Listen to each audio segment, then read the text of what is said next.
السلام علیکم دوستو۔ شنگھائی کوآپریشن آرگنائزیشن کے وزرائے دفاع کا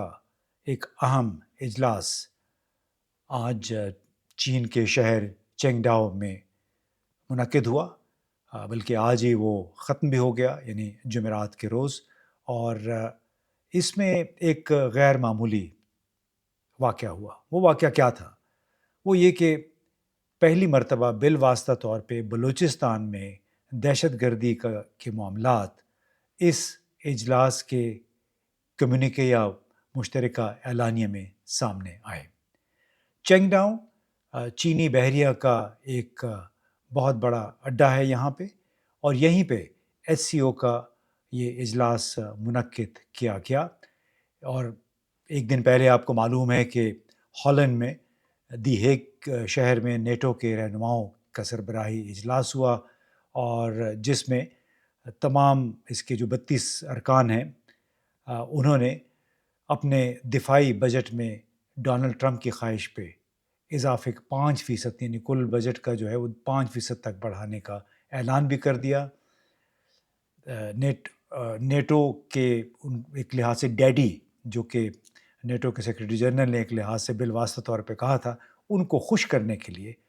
تمام ممالک نے اس پہ آمادگی ظاہر کی کہ وہ اپنے بجٹ میں، دفاعی بجٹ میں 5% تک اضافہ کر دیں گے۔ اب اسی کانٹیکسٹ میں چین کے وزیر دفاع ڈونگ جان نے چینگڈاؤ میں اس میٹنگ کی صدارت کی اور کہا کہ افراتفری اور عدم استحکام میں مبتلا دنیا کے لیے یہ ایک جواب ہے۔ یہ اکٹھ جو ہوا، یہ جو میٹنگ ہوئی، ان کا یہ خیال ہے کہ یہ ایک ایسے موقع پہ جب کہ دنیا انتشار کا، کانفلکٹ کا شکار ہے، اس کا جواب ہے۔ روس، ایران، پاکستان، بیلاروس اور دیگر ممالک کے دفاعی سربراہان، یعنی ڈیفنس منسٹرز کا خیر مقدم کرتے ہوئے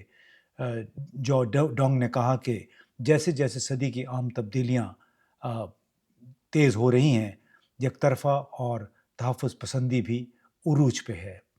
یعنی یک طرفہ جس طرح ڈونلڈ ٹرمپ کی طرف سے اعلانات آ رہے ہیں، اور پھر جس طرح انہوں نے امریکی صنعت کے لیے پروٹیکشنزم یا تحفظ والی تامینی پالیسیوں کا اعلان کیا ہے، یہ اشارہ اس طرف تھا۔ اب اس میٹنگ کے کمیونیکے میں بلوچستان سے وابستہ جو دہشت گردی کے بارے میں ایک بالواسطہ طور پہ ذکر بھی شامل ہے، لیکن اس کی وجہ سے ایک تنازع کھڑا ہو گیا۔ وہ تنازع کیا تھا کہ باقاعدہ چونکہ اس کی بلوچستان میں عسکریت پسندوں کی سرگرمیوں کا حوالہ دیا گیا، لیکن کشمیر میں 22 اپریل کو پہلگام میں جو واقعہ ہوا دہشت گردی کا، اس کا ذکر اس اعلانیے میں نہیں آیا۔ احتجاج کے طور پہ بھارت نے اس بیان کی توثیق کرنے سے انکار کر دیا اور یہ الزام لگایا کہ بلوچستان سے متعلق دہشت گردی کو غیر متناسب طور پہ ایس سی او کے پلیٹ فارم سے اجاگر کیا جا رہا ہے، جبکہ بھارت کو متاثر کرنے والے، اس پر اثر انداز ہونے والے حملوں کو کم یا نظر انداز کیا جا رہا ہے۔ یہ موقف پاکستان کی حمایت کے طور پہ دیکھا جا رہا ہے۔ تو جناب، وہ بھارت کے وزیر دفاع راج ناتھ سنگھ نے اجلاس کو پالیسی ٹول کے طور پہ سرحد پار دہشت گردی کی مذمت کرنے میں ناکامی پر اپنے خفگی کا، ناراضگی کا اظہار بھی کیا، اور انہوں نے اس پہ دستخط نہیں کیے۔ اور باقی جو ممالک تھے، جتنے بھی ممالک ہیں بشمول چین، روس، ایران اور وسطی ایشیائی ریاستیں، انہوں نے اس مسودے کی توثیق کی۔ اب کلبھوشن جادو، جو کہ بھارتی جاسوس تھا، بلوچستان سے پکڑا گیا، اس کا معاملہ ہو یا انٹیلیجنس لیکس ہوں، یا پھر بلوچستان لبریشن آرمی کے بھارتی ایجنسیوں کے ساتھ تعلقات کی بات ہو، اس معاملے میں اب لگتا ہے کہ آہستہ آہستہ پاکستان کا جو بیانیہ تھا اس کو ابھی قبولیت حاصل ہو رہی ہے بین الاقوامی طور پہ، اور اس حوالے سے چین کو بھی براہ راست اس معاملے پہ چین کی پاکستان کو حمایت بھی حاصل ہے اس معاملے پہ۔ اور میرا خیال ہے کہ یہ پہلی مرتبہ ہے کہ اس طرح کھل کے پاکستان نے ایک بین الاقوامی فورم پہ اپنا مقدمہ پیش کیا، اور اس کی حمایت میں 8 ممالک آ گئے بھارت کو چھوڑ کے۔ اب اس طرح اس اجلاس سے بھی جو یہ تازہ ترین جو واقعہ ہے چنگڈاؤ میں جو ہوا، اس سے یہ ظاہر ہو رہا ہے کہ بھارت کے لیے جو سفارتی آ، مسائل ہیں وہ اب بڑھتے چلے جا رہے ہیں، اور اس کے لیے اور چین کے لیے اس تمام سچویشن میں ایک کافی سپیس پیدا ہو رہا ہے۔ اسی اجلاس کے حوالے سے آ، کئی ایرانی دفاعی تجزیہ کاروں کے یہ بیانات بھی سامنے آئے کہ جو مشورہ اب دے رہے ہیں ایرانی حکومت کو کہ اب چین کے ساتھ ایک اسٹریٹجک پارٹنرشپ کر دی جائے تاکہ وہاں سے جدید ترین ہتھیار حاصل کیے جا سکیں۔ خاص طور پہ ان ہتھیاروں کا بہت چرچا ہے جیسے J-10C multi role fighter jet تھا، یا پھر PL-15 میزائل ہیں، اور پھر HQ-9 ایئر ڈیفنس سسٹم جو چین سے پاکستان نے حاصل کیا، اور اس کا مظاہرہ بھی دیکھنے میں آیا۔ اب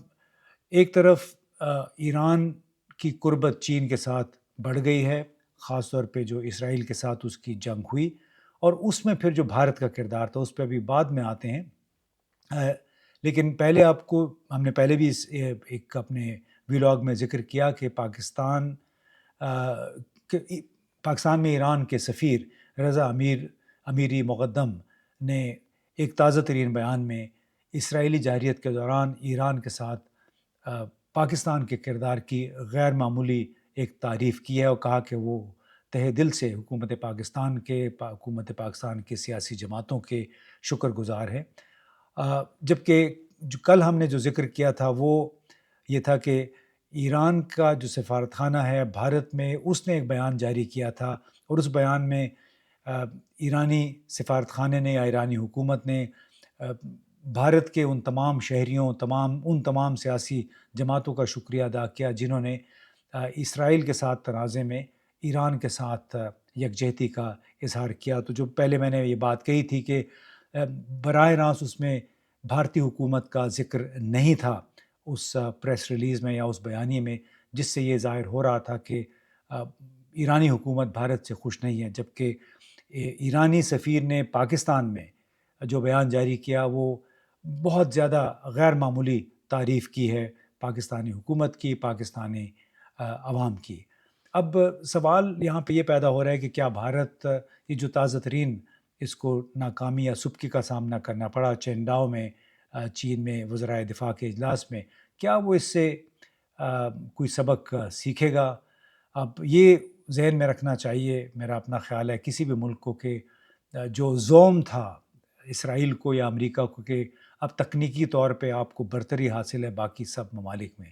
لیکن یہ بھی یاد رکھنا چاہیے کہ جس طرح ایران ایک بڑی ایک دوسرے سے جڑی ہوئی قوم ہے، ہزارہ سال پرانی وہ تہذیب ہے، پھر ان کا ایک مذہب ہے، جو مذہب اور قوم پرستی، اس کو پھر آپ تکنیکی برتری بھی حاصل ہو اس کے باوجود آپ شکست نہیں دے سکتے۔ یہ وہ اظہار ہے جو کہ کھل کے سامنے آیا، بلکہ آج ایران کے سپریم لیڈر خامنہئی صاحب نے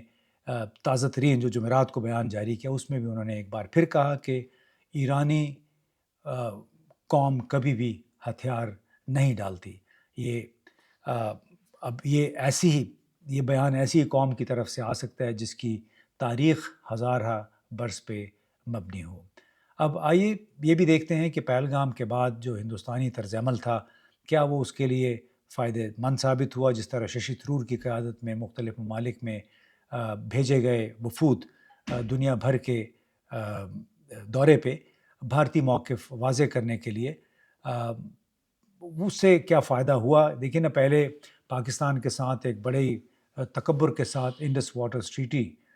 کو معطل کر دیا گیا، پھر 7 سے 10 مئی کے دوران پاکستان پہ حملے کیے گئے،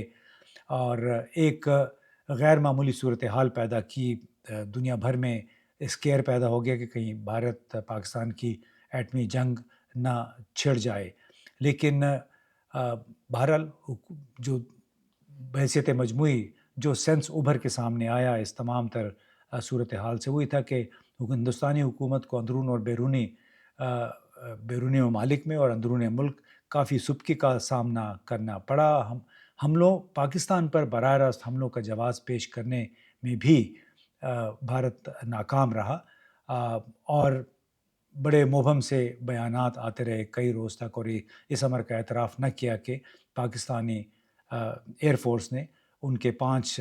جنگی طیارے مار گرائے تھے۔ اب سوال یہ کہ کیا یہ ہندوستانی طرز عمل پائیدار ہے؟ بین الاقوامی سطح پہ آپ کچھ سبکی ہونے کے باوجود کیا ہندوستانی لیڈر اپنا طرز عمل بدلیں گے؟ ان کے اصل میں مسائل اس وقت شروع ہوئے جب ڈونلڈ ٹرمپ بطور صدر وائٹ ہاؤس میں واپس آئے، اور معلوم نہیں کیوں وہ شاید نریندر مودی کو پسند نہیں کرتے ہیں، کیونکہ ان کے جب بھی وہ بات کرتے ہیں تو کوئی اچھے الفاظ میں بھارت کا ذکر نہیں کرتے ہیں۔ کم از کم عارضی طور پہ بھارت کے لیے بین الاقوامی سطح پہ مسائل پیدا ہوئے ہیں، کیونکہ ڈونلڈ ٹرمپ جو ہے وہ بھارت کے لیے ایک ناخوشگوار سی حقیقت ہے، اور اگرچہ بھارت کے دنیا بھر میں، یورپ میں، امریکہ میں بڑے گہرے تعلقات ہیں، لیکن کم از کم وقتی طور پہ شاید اس کو ابھی انتظار کرنا پڑے گا ڈونلڈ ٹرمپ کے جانے کا، کہ وہ اور اس کے بعد وہ پھر امریکی قیادت کانگریس کے ساتھ اپنے تعلقات دوبارہ بحال کرنے کی کوشش کرے۔ اب ظاہر ہے ہندوستان بااثر ہے، اور وہ اتنی بڑی اقتصادی اور سیاسی قوت ہے، تو اس کو آپ مکمل طور پہ نظر انداز نہیں کر سکتے، لیکن جو اس کا کم از کم موجودہ طرز عمل ہے اس نے پاکستان اور روس، ایران، چین جیسے ممالک کے لیے ایک بڑا ایک سپیس پیدا کر دیا ہے کہ ان کے آپس میں جو تعلقات ہیں ان کو کس طرح مزید مؤثر تر کیا جائے، زیادہ مضبوط کیا جائے۔ اور سب سے بڑا سوال یہ ہوگا کہ یہ جو سپیس پیدا ہوا ہے بھارت کی سفارتی ناکامی کی وجہ سے، کیا چین، پاکستان، ایران، روس اس سپیس کو اس موقع سے فائدہ اٹھا پائیں گے یا نہیں؟ بہت بہت شکریہ۔